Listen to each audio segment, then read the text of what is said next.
Bonjour, Georges Diop. Bonjour, Binta Diallo. Les services de sécurité américains investissent Dakar. C'est pour une affaire très grosse, une affaire très grave, et c'est pourquoi les Yankees sont à Dakar. Selon enquête, le FBI enquête sur un réseau d'immigration clandestine, donc qui est terroriste.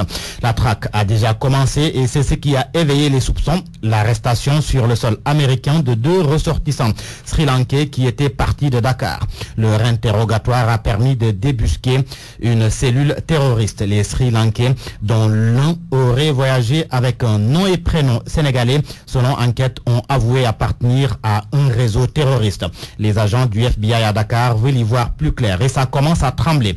Le FBI a établi une liste rouge dans laquelle figurent de gros pontes des services de sécurité, des manutentionnaires et d'autres acteurs qui gravitent autour de l'aéroport ou appartenant à des compagnies aériennes. Une autre affaire qui a fini d'éclabousser les services de sécurité sénégalais, l'affaire de la drogue dans la police. Libération l'assimile à un complot contre le commissaire Abdoulaye Niang et s'interroge sur ce que sont devenues les 105 boulettes de cocaïne saisies par l'octrice en mai 2013.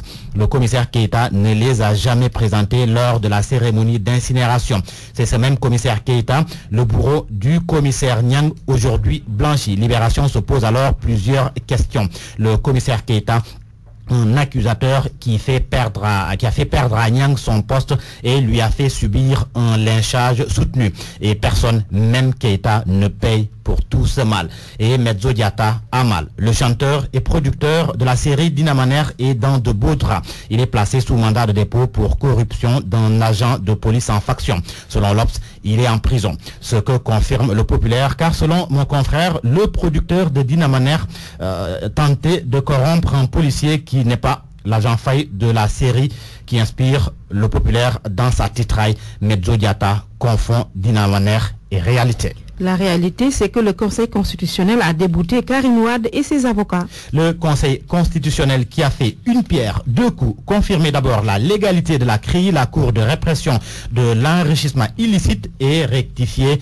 la Cour suprême.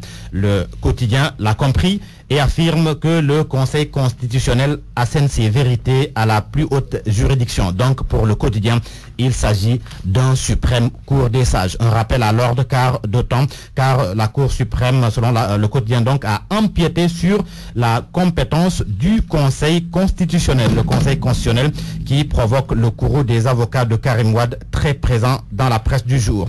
Leur trouvaille maintenant, selon le Populaire, se battre hors du pays. C'est vers les juridictions internationales qu'ils vont donc se tourner. Et pendant ce temps, Macky Sall, selon l'Observateur, enfile son treillis de général.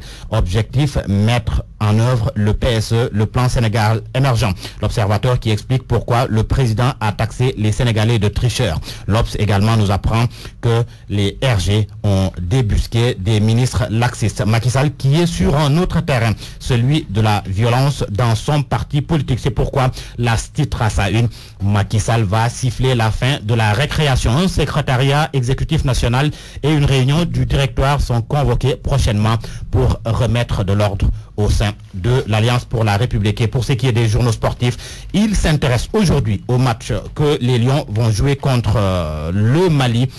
Stade titre à sa une, prolonger l'esprit de Casa. Merci beaucoup, Georges Diop.